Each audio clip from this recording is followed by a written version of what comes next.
hapon natin ay nasa utak pa. Kwentuhan magdamag kahit na ano ba yan. Mapapabae, problema kagaguhan ba yan?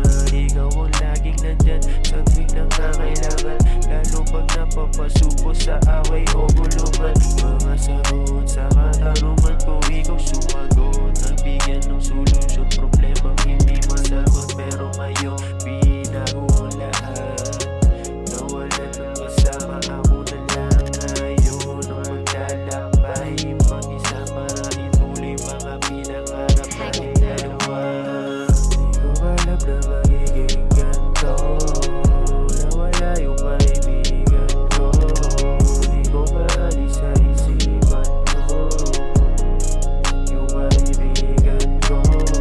Mapapiro ngayon dahil ano ba, nakakapiro di ko maiwasang mapaluha. Lalo pag ikaw ang naiisip ko na tangina, lalo pag alaanan natin ang nilalama.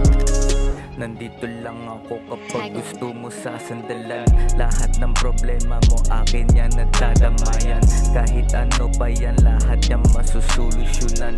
Hindi dapat tambayan ang mga pinagdaanan. Lahat yan pwede kalimutan o kaya ipagliban. Pero bakit bigla ka na lang tuluyan lumisan? Kausap kagabi, kasindihan sa tabi, kasabay kong magkape, asa tabi palagi. Kaso nga lang bakit di ka na umuuwi? Yun pala ay nasuwi, sumagat na sa hikit, pula banda na bitbit, loyalty lang at respect. Kaso bakit ganon hindi ka na nakabalik? Di ko alam na magiging ganito,